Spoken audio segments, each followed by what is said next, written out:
लोहाघाट के करीब बसे हुए गांव में से एक खूबसूरत सा गांव हरी भरी वादियों के बीच में बगौठी के नाम से। शारदा नदी के बिल्कुल साथ ही बसता हुआ इन झरनों के पास, खूबसूरत आवाज़ों के पास, जहां पानी के झरनों की आवाज़ भी है और हरी भरी वादी भी है। खूबसूरत सा ये गांव बगौठी और आसपास बाकी दीगर गांव भी। यहाँ पे एक 10-12 साल का बच्चा है अवी के नाम से। अवी जो कि स्कूल में जाता है और साथ साथ अपने घर वालों का हाथ बटाता है खेती बाड़ी में, घर के दीगर कामों में। अवी के घर के साथ ही एक और घर है, वहाँ पे अवी का दोस्त रहता है, बचपन का दोस्त, पक्का दोस्त दर्पण। अवी और दर्पण की बहुत ही गहरी दोस्ती है, बहुत ही गहरा प्यार, बहुत ही प्यारा साथ। बस हर वक्त दोनों का साथ एक दूसरे के साथ ही होता है, शरारतों में भी, पढ़ाई में भी, और पढ़ाई ना करने पे सज़ा मिलने पे भी, और मास्टर जी से डांट खाने पे भी। सभी इनके घर वालों को पता होता है कि अगर अवी नहीं मिल रहा तो दर्पण को ढूंढ लो, अगर दर्पण नहीं मिल रहा तो अवी को ढूंढ लो, तो दोनों ही मिल जाएंगे कहीं ना कहीं से। इन दोनों की दोस्ती एक मिसाली दोस्ती, मिसाली साथ होता है एक दूसरे का। एक खूबसूरत सुबह का आगाज़ होता है बगौठी गांव में। सूरज की किरणें फैल जाती हैं सारे खूबसूरत इलाके में। झरनों के साथ साथ इस खूबसूरत वादी में सुबह का आगाज़ हो जाता है। अवी सुबह उठ के अपने घर वालों के साथ, माता पिता के साथ नाश्ता करने के बाद अपने मुर्गों को, जो कि इसने बहुत ही शौक़ से पाले होते हैं, दाना डाल के, उनको बची हुई रोटी डाल के अब बस बस्ता तैयार कर रहा है खट्टे दिल से कि स्कूल जाने का मन नहीं है, और स्कूल तो जाना ही है क्योंकि माता पिता ने सख्ती भी की है। दिल ये करता है कि बस मैं किसी तरह खेती की तरफ चला जाऊं, दर्पण के साथ गुजारूं वक्त, या फिर जंगल की ओर जाके तालाब में बैठ जाऊं और वहां बैठ के आराम से बातें करता रहूं। कुछ यही कैफियत दर्पण की भी है। दर्पण ने भी कुछ मुर्गे तो रखे हैं, 7 कबूतर भी हैं।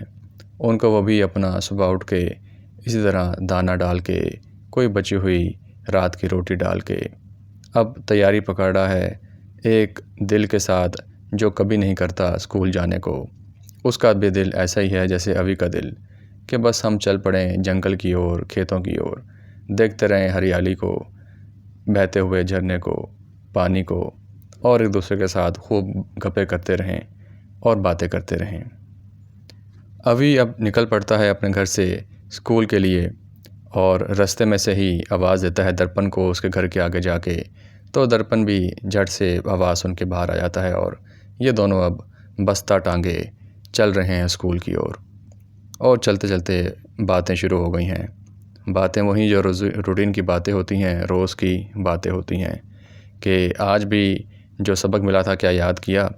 हाँ, थोड़ा बहुत तो याद किया है, कुछ कुछ आता है और कुछ कुछ नहीं भी आता, और जो बाकी कुछ आता है शायद वो भी भूल जाऊं। तो बस ऐसी ही बातें करते हुए, क्योंकि पढ़ाई में मन तो लगता नहीं है, दिल लगता नहीं है, तो ये दोनों जा रहे हैं स्कूल की ओर। और उनको कहीं ना कहीं खदशा है, डर है कि मास्टर जी अब जब सबक ना सुनाया तो सज़ा भी देंगे, और सज़ा भी क्या, नई सज़ा होगी, ये तो हमें हर 2 दिन बाद तो या दूसरे तीसरे दिन मिलती ही है।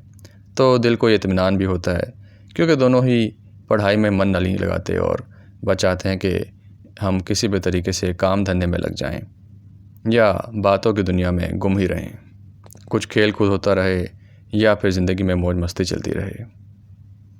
इन्हीं बातें करते करते और बाकी दोस्तों के साथ मिलते जुलते पहुंच जाते हैं स्कूल, और स्कूल का एक रूटीन का दिन शुरू हो जाता है, उसका आगाज़ हो जाता है।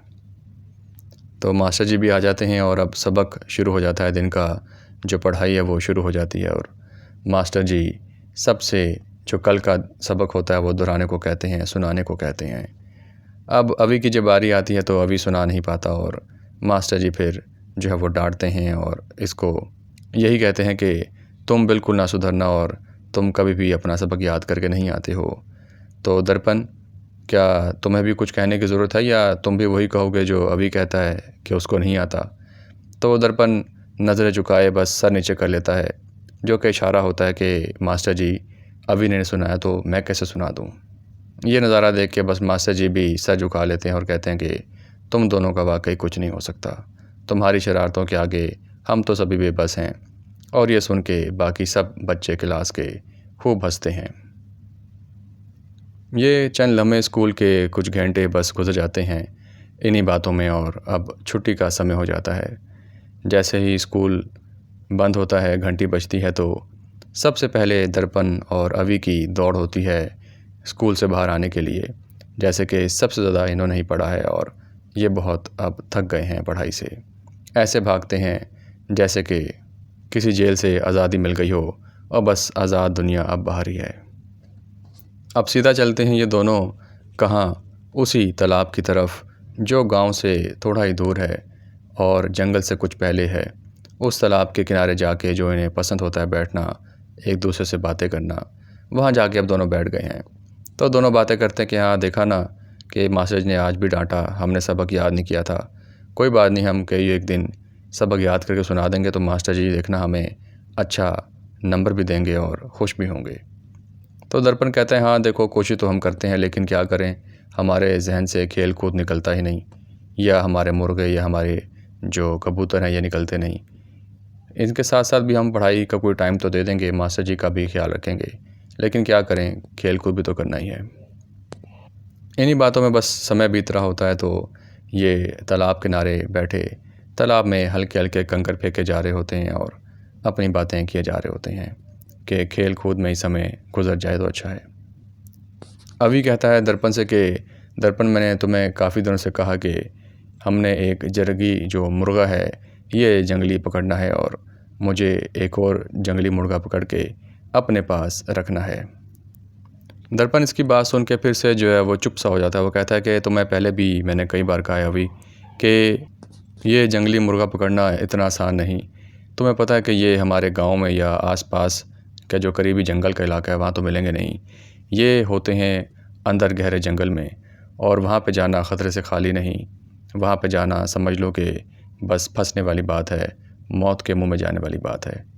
दर्पण कहीं ना कहीं समझदारी की बात कर रहा होता है, क्योंकि जो हकीकत यही होती है कि अगर ये ख़तरा मोल लेंगे तो उसके लिए फिर इनको मुश्किलात देखनी पड़ेंगी, मसला देखना पड़ेगा।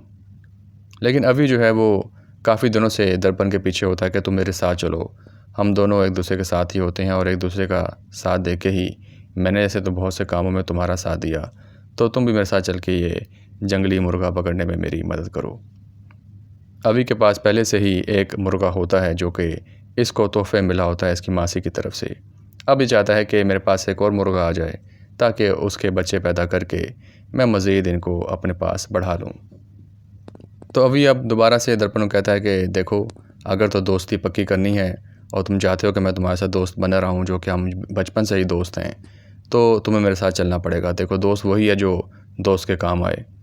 दर्पण उसको समझाता है कि देखो, ये बात तुम्हारी सही तो है कि हमने हमेशा साथ दिया एक दूसरे का, लेकिन मैं चाहता हूँ कि तुम भी उसी सुरक्षा से रहो जैसे कि मैं चाहता हूँ, और इस मुश्किल से हम जो है वो बच नहीं पाएंगे, क्योंकि वहाँ पे जंगली जानवर हैं, जंगली ख़तरात हैं, कोई भी जानवर हमें रोक के नुकसान पहुँचा सकता है।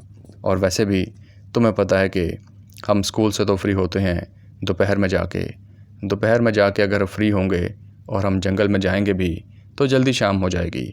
शाम होने के बाद बहुत कम समय होगा कि हम किसी मुर्गे को वहाँ घात लगा के पकड़ सकें, और वो भी चांस है कि मुर्गा दिखाई दे ना दे, तो क्या फ़ायदा, समय का बहुत कम होगा और इस तरह लौट के घर वापस आना हमारे लिए बड़ा मुश्किल होगा अगर ज़रा सा भी शाम हो गई वहाँ पे। तो अभी जो कि बस एक सोच लिए पक्का हो चुका होता है कि मैंने जंगली मुर्गा पकड़ना ही है, वो कहता है कि क्यों ना हम कल सुबह स्कूल जाएं ना और कोई बहाना कर दें। हम कल सुबह स्कूल छोड़ के जंगल की ओर चल पड़ते हैं। सुबह सुबह का टाइम होगा, जंगली जानवरों का भी इतना ख़तरा नहीं होगा। हम जंगल में जाके अपने आराम से घात लगा के मुर्गा पकड़ के और वापस आ जाएंगे। इस बारे में क्या कहते हो? अब तो चलोगे ना? अब तो जंगली जानवरों का ख़तरा भी नहीं होगा और कोई ऐसा मसला भी नहीं। दर्पण ये सुन के अब सोच में पड़ जाता है कि वाकई बात तो ठीक है कि अगर हम स्कूल छोड़ दें फिर यह है कि हमारे पास चांस होगा कि हम सुबह सुबह जाके और दोपहर तक वापस आ जाएंगे। किसी को पता भी नहीं लगेगा कि हम जंगल गए हैं और जंगली जानवरों का भी इतना ख़तरा नहीं होगा। और स्कूल से भी एक दिन की छुट्टी हो जाएगी। कोई बात नहीं, माता पिताजी को पता भी नहीं लगेगा और हम एक दिन के लिए स्कूल छोड़ देंगे।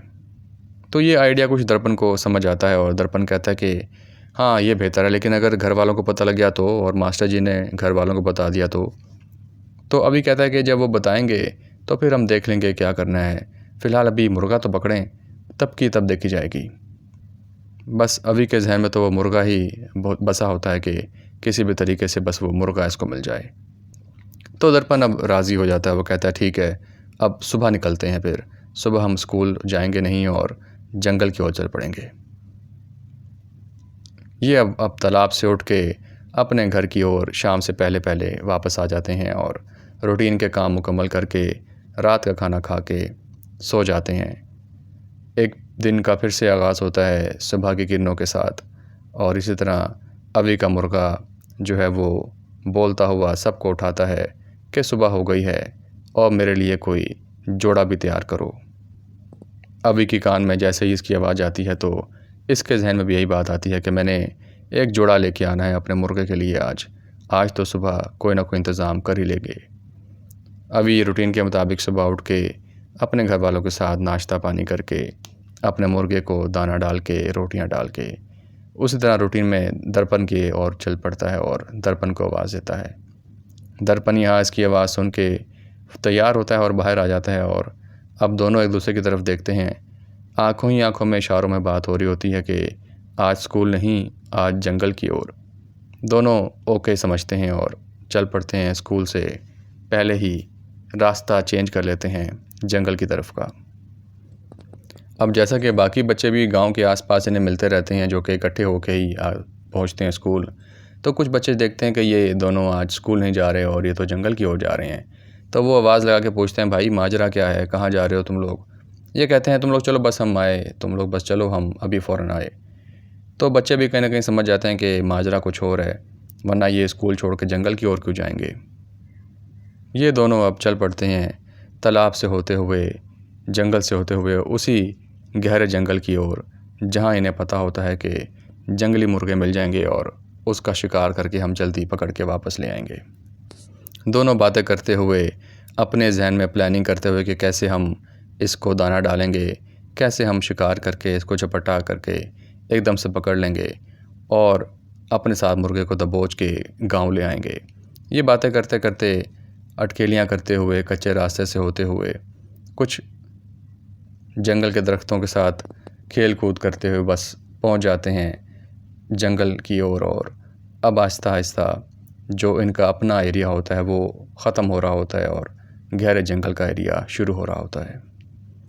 मौसम हल्का हल्का बादलों के साथ घिर जाता है और जो हल्की हल्की सी फुहार पड़नी शुरू हो जाती है, बारिश होना शुरू हो जाती है हल्की हल्की सी। इन दोनों को आइडिया हो जाता है कि आज का जो ये मौसम है ये ठीक नहीं है, ना ही शिकार के लिए और ना ही जंगल की ओर जाने के लिए, क्योंकि हल्की हल्की बारिश तो हो गई है, इसमें गुजारा है, लेकिन अगर बारिश तेज़ हो गई तो फिर मसला हो जाएगा और हमें वापसी भी करना मुश्किल हो जाएगी और मुर्गे भी इस बारिश में मिलेंगे नहीं, जो मेन मकसद है।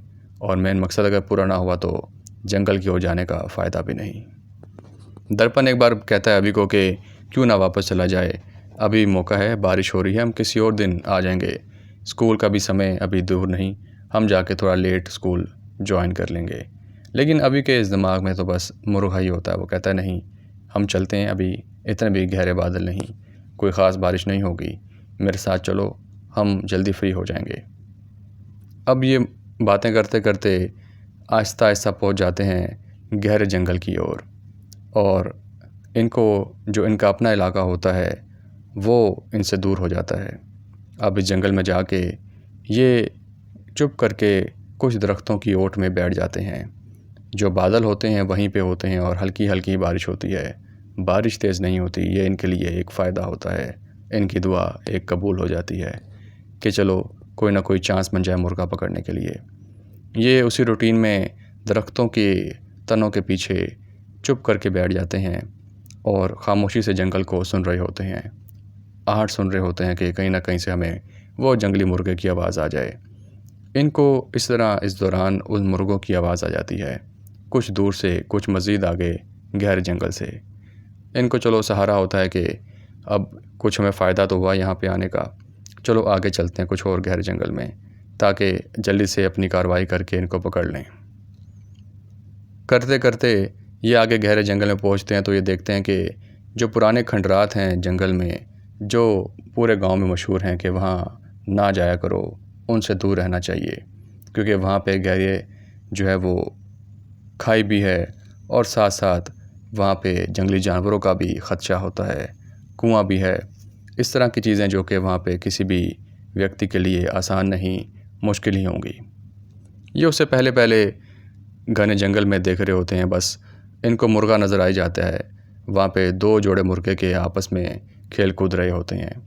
अवी और दर्पण बस उन्हीं पे नज़रें जमाए अब किसी भी तरीके से उनको अपना जाल बिछा के वहाँ पे जो जाल लेके गए होते हैं अपने साथ, वो बिछा के अब बैठ जाते हैं चुप करके कि किसी भी तरीके से अब हम दाना डाल के और इनको पकड़ लें और यहाँ से फ़ौरन भागने की करें।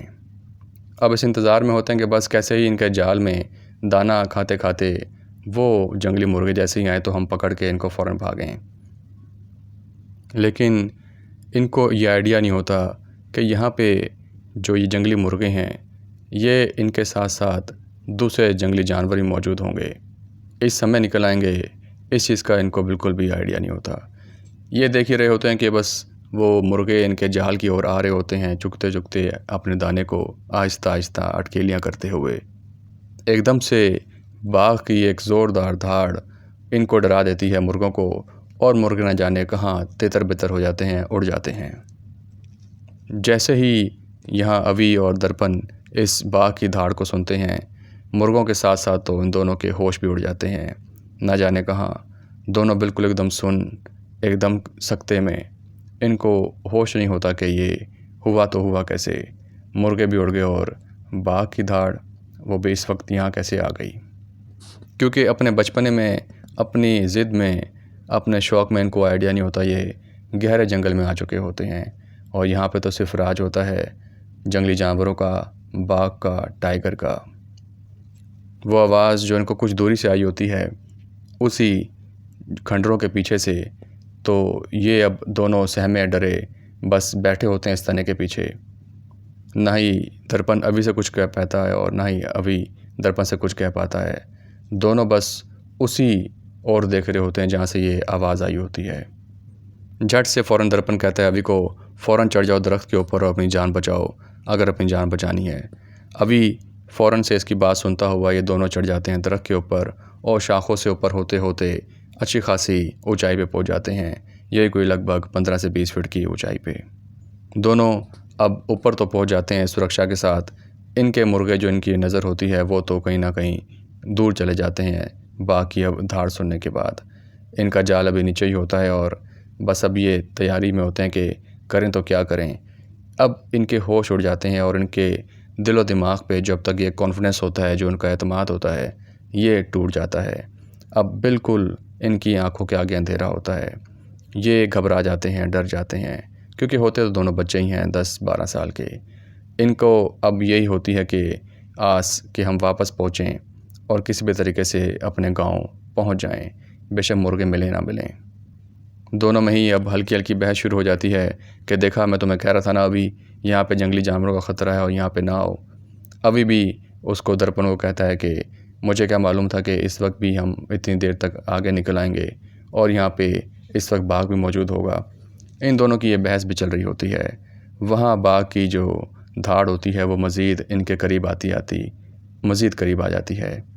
वो बाघ जिसके बारे में ये हमेशा सुनते आए हैं अपने गांव में, जंगल की ओर तो रहते हैं, जंगल के साथ तो रहते हैं, लेकिन उसको इतने करीब से कभी देख पाएंगे, वो भी इतनी बेबसी के आलम में, ये इन्होंने सोचा नहीं होता। वो बाघ जो धाड़ता हुआ अब इनकी नज़रों के सामने होता है और इनके सामने ही जंगल से गुज़र रहा होता है। उसकी नज़र तो इनके ऊपर नहीं पहुंच पाती क्योंकि ये ऊपर होते हैं, लेकिन उसका खौफ, उसका डर इनको बस सांस इनकी रोकने पे मजबूर कर देता है। इनका खून खुश्क हो रहा होता है, बिल्कुल सांसें बंद हो रही होती हैं, हलक खुश्क होता है और ऐसा बस होता है कि जैसे अभी ही इनके जान निकल जाएगी, इनके प्राण निकल जाएंगे। वो बाघ अपने रूटीन के मुताबिक वॉक करता हुआ उस जगह से गुज़र जाता है और अपनी किसी और चला जाता है। लेकिन ये डर और ख़ौफ़ इनके हवास को बिल्कुल ख़त्म कर देते हैं, इनके सेंसेस खो जाते हैं। ये चाहते हैं बस हम वापस भागें। दोनों मौका पा के नीचे उतरते हैं और फ़ौरन अपना जाल लपेट के बस अब भागने की यहाँ से करते हैं। जैसे ही वापस भागने की करते हैं तो इनको एहसास होता है कि अब हम रास्ता समझ नहीं पा रहे। हम जितनी दूर आगे आ गए हैं, वापसी का समय हमें बिल्कुल नहीं समझ आ रही कि वापसी का रास्ता हम कैसे ढूँढें, वापसी कैसे जाएंगे। ऐसा नहीं होता कि इन्हें आइडिया नहीं होता, ये रूटीन के मुताबिक इन जंगलात में घूमते फिरते रहते हैं। लेकिन वो डर और ख़ौफ़ जो इनके ज़हनों पे तारी हो जाता है, वो इनके हवास को बिल्कुल ख़त्म कर देता है, इनके असाब को जकड़ लेता है और इनको जो समझ वाला रास्ता होता है वो भी दिखाई नहीं देता। परेशानी के आलम में ये कोई चीज़ समझ नहीं पा रहे होते। दोनों घबराहट के मारे बस बेचैन होते हैं और कभी इस ओर भागते हैं, फिर कहते हैं नहीं नहीं रास्ता इस तरफ नहीं। कभी दूसरी ओर भागते हैं, फिर कहते हैं नहीं नहीं रास्ता तो इस तरफ नहीं था, रास्ता इस तरफ है। तो इस तरह दोनों कन्फ्यूज़ होते होते एक दूसरे से लड़ते लड़ते बस अब बेबस हो जाते हैं और परेशान होते हैं और रोना शुरू कर देते हैं, क्योंकि होते तो बच्चे ही हैं। यहाँ पे अब समय भी बीतता जाता है और आहिस्ता आहिस्ता दोपहर हो चुकी होती है। दोपहर से लेके अब शाम का टाइम करीब आ जाता है। ये दोनों बेबस होके बस नीचे नहीं रहते, क्योंकि उन्हें पता है कि वो ख़तरनाक बाघ आसपास मौजूद है। ये उसी दरख्त के ऊपर चढ़ जाते हैं और अब बेबस हैं कि कब तक हम इस दरख्त पे रहेंगे। कोई तो यहाँ से गुज़रे, कोई तो यहाँ से हमें मदद के लिए आए। काश हमारे घर वाले हमें ढूंढते हुए आ जाएं, क्योंकि स्कूल से वापसी का समय हो गया है और उन्हें पता लगेगा कि अभी तक आई नहीं, तो वो हमें ढूंढते हुए ज़रूर आएंगे। यहाँ अब बारिश भी तेज़ हो जाती है, बादल गहरे हो जाते हैं और बारिश तेज़ होना शुरू हो जाती है। ये दोनों अब इस बारिश में भीग रहे होते हैं और दरख्त के तनों के सहारे बस बैठे होते हैं। एक दूसरे से बस लड़ भी रहे होते हैं कि तुम्हारी वजह से हुआ है, ये तुम्हारी वजह से हुआ है। इनके पास एक ऑप्शन होती है कि चलो अगर बारिश से बचना है या बाघ से बचना है, क्यों ना हम उन खंडरों में जाके बैठ जाएं। उन खंडरों में कोई चीज़ ऐसी मिल जाए, हमें शेड मिल जाए, कोई ऐसा सहारा मिल जाए जहाँ छुप जाएं। इस बारिश से तो बच सकेंगे, इस ठंड से बच सकेंगे और बाघ से भी बचने का सहारा मिल जाएगा। तो दोनों उतरते हैं नीचे, आहिस्ता आहिस्ता दबे पाँव उन खंडरों की ओर जाते हैं कि बचते हुए कि बाघ भी ना हो या कोई और जंगली जानवर ना हो। ये देखते हैं कि वहाँ तो अभी फ़िलहाल और कोई सहारा नहीं, वो तो सारी झाड़ियों से घिरा हुआ है और कोई और रास्ता मौजूद नहीं। ये झट से वापस उसी दरख्त के ऊपर आके बैठ जाते हैं और अब बस इंतज़ार होता है कि कोई हमें ढूंढता हुआ यहाँ आ जाए, या कब ये बारिश ख़त्म हो तो हम कोई वापसी का ज़रिया तलाश करें। जो रास्ता ये भटक गए हैं, कोई ना कोई हाथ पाँव तो मारना ही पड़ेगा। यहाँ गांव में पीछे जब ये वापस दोपहर के टाइम नहीं लौटते तो इनके घर वाले परेशान होते हैं और वैसे ही अभी के घर वाले दर्पण से पूछते हैं उसके घर वालों से, और दर्पण के घर वाले अभी की तरफ आते हैं कि बच्चे हैं कहाँ। वो कहते हैं कि घर नहीं आए। तो दोनों के ही माता पिता परेशान होके स्कूल की ओर जाते हैं और बच्चों से पूछते हैं कि वो दोनों कहाँ हैं। बच्चे बताते हैं कि देखिए वो तो सुबह से स्कूल आए ही नहीं। वो कहते हैं अच्छा ये तो हैरत की बात है, वो तो स्कूल के लिए निकले थे सुबह ही अपने टाइम के मुताबिक। लेकिन बच्चे सारे कहते हैं कि नहीं वो स्कूल नहीं आए।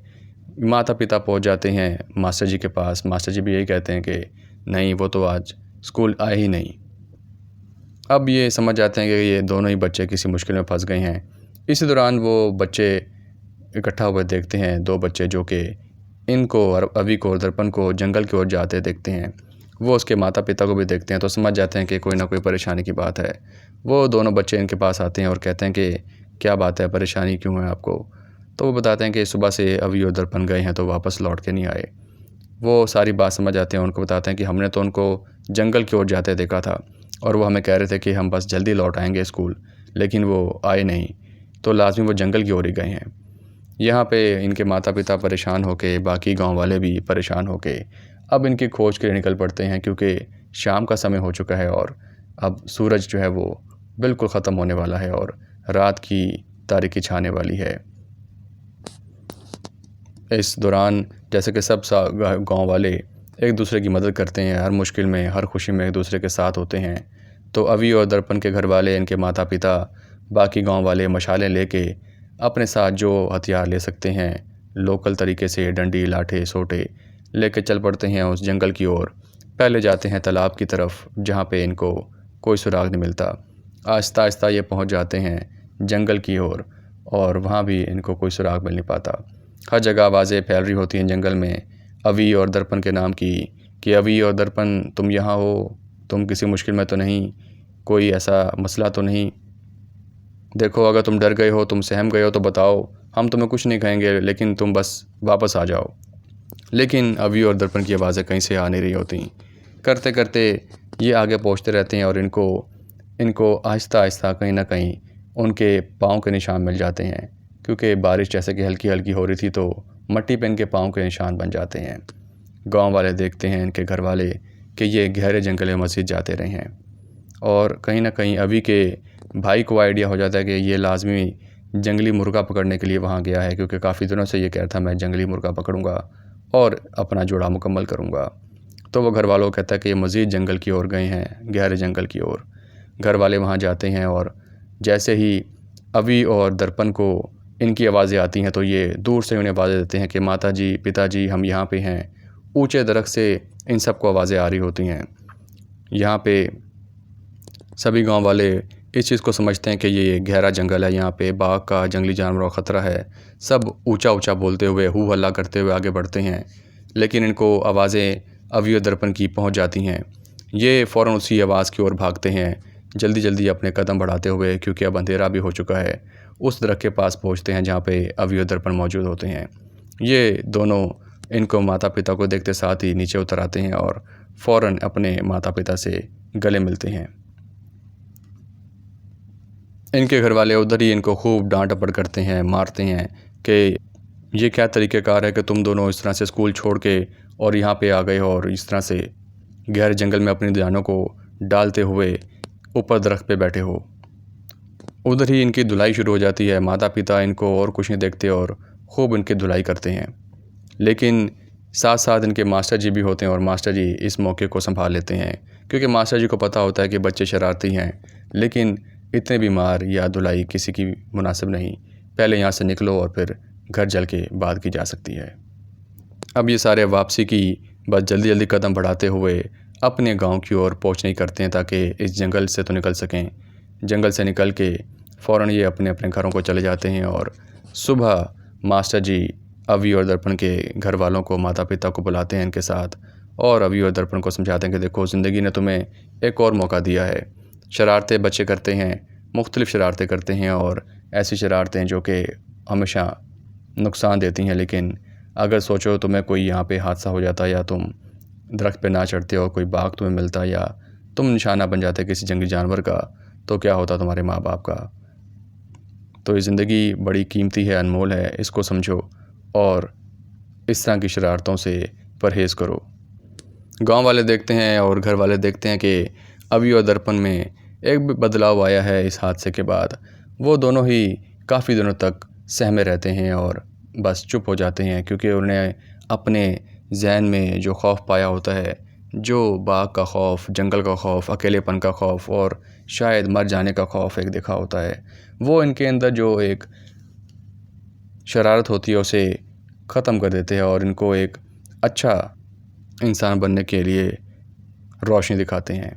ये वो हादसा होता है इनके साथ जो इनको एक अच्छा सबक सिखाता है, ताकि ये अपनी ज़िंदगी को अच्छे से सीख सकें और इसमें कामयाबी हासिल कर सकें। दोस्तों, अमूमन होता है हमारे साथ ऐसा कि कुछ ऐसे होते हैं जो हमें ज़रूरी होते हैं कि हम अपने अंदर बदलाव ला सकें और सिखाव ला सकें। तो उम्मीद करते हैं कि आपको हमारी स्टोरी पसंद आई होगी। मज़ीद स्टोरीज़ के लिए हमारे साथ इसी तरह बने रहिएगा। अपना ख्याल रखिए। Good day.